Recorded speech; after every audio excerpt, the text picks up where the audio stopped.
All right, let's settle this once and for all. What the heck is bourbon? I'm sure you've already heard the phrase, all bourbon is whiskey, but not all whiskey is bourbon. But what does that even mean, and why do people continue to get it wrong? Well, in this video, we're diving headfirst into the rules that define bourbon, and we'll snuff out a few myths about bourbon along the way. Welcome in, everybody. My name is Brandon Spinner, the Whiskey Weatherman, and you have stormed yourself into the one YouTube channel where it is always whiskey weather. If you are a fan of bourbon facts, reviews, or recipes, don't forget to hit that subscribe button below, and let's talk about bourbon.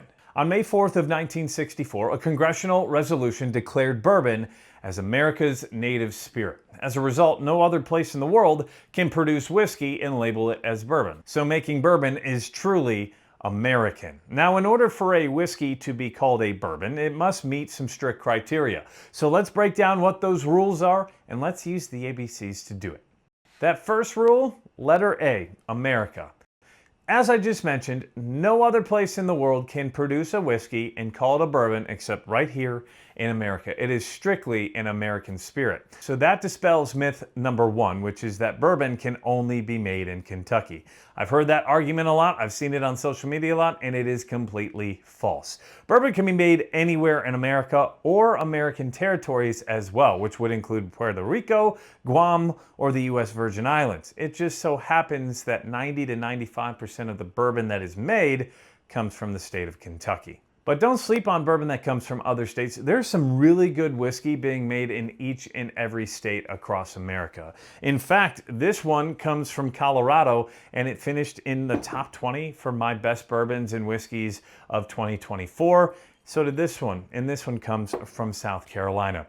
Other great states, Ohio, Indiana, Illinois, Wisconsin, Michigan, even Tennessee, are all putting out some very good bourbons. So don't sleep on any of these distilleries outside the state of Kentucky. The second rule, letter B, is barrel. Bourbon must be aged in a brand new charred oak container.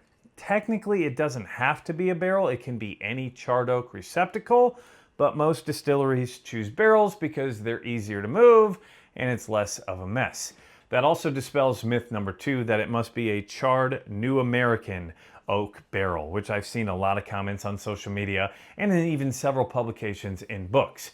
In nowhere on the TTB law does it say anything about it being American oak. It just states that it has to be a first filled new charred oak barrel. In fact, many distilleries out there are experimenting using different types of oak barrels from all over the world. French oak, Balkan oak, and even some are using Scandinavian oak as well. Have you learned something from this video already? If so, make sure to smash that like button below, and let's jump right into rule number three, letter C, and letter C stands for corn. At least 51% of the mash bill, which is the recipe of the grains all cooked together to make the whiskey itself, must be made up of corn. The rest of it can be any assortment of grains as long as more than half of it comes from corn, which is anywhere from 51% all the way to 100% corn. Letter D, which is rule number 4, stands for distilled proof. In order to be labeled as a bourbon, the whiskey cannot be distilled any higher than 160 proof, which is equal to 80% ABV. Now, the distillers themselves can use the temperature and the pressure within the still itself to control where the proof of the whiskey comes from off the still. They also take different cuts from that called the hearts, or the heads, or the tails, but we're not going to get into that. That's a little too deep in the weeds. As for letter E, rule number 5, E stands for entry proof. The liquid that enters the barrel cannot enter the barrel any higher than 125 proof, which is equal to 62.5% ABV. They can kind of control that with what the proof is off the still, but most distilleries also use water to proof that down. Now, in order to use the water, it either has to be a filtered water or a distilled water to limit the impurities that goes into the liquid itself,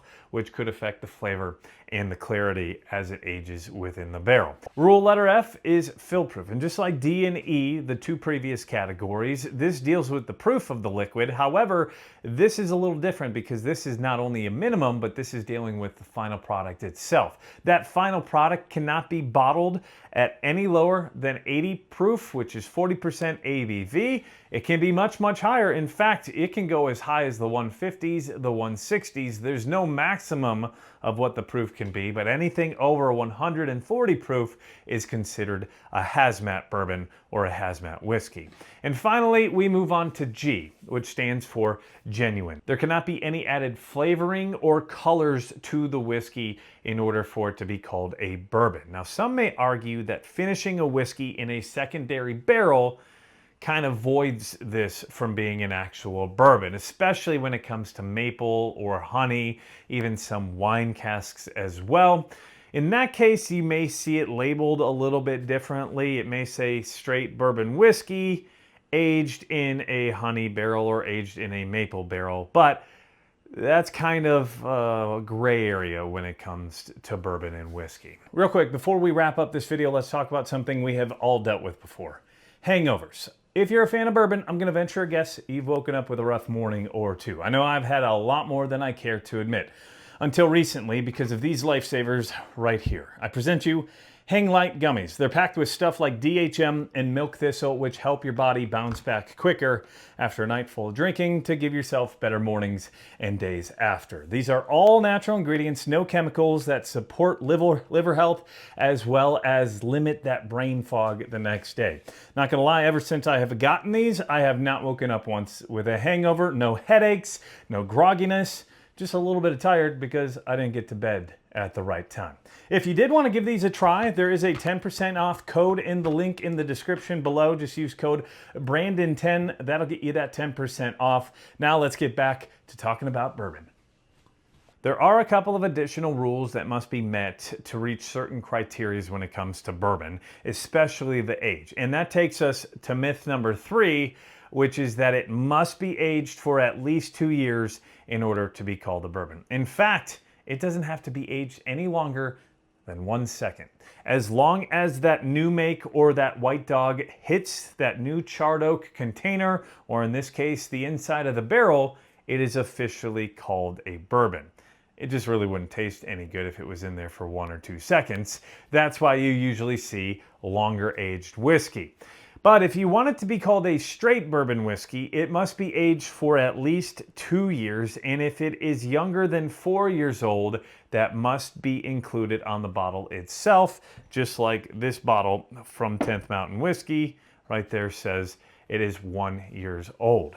And in order to be called a bottled in bond, it must be aged for at least 4 years, as well as meet several different other criteria, which we already touched on in a previous video. Now, there is a laundry list of other phrases and terms within the bourbon and whiskey world, but we will save that for another day in a future video. So don't forget to hit that subscribe button below so you don't miss out when that is released. And if you do want to learn more about what bottle and bond means, how important it is in the world here today and here in America, you're going to want to check out that video right there.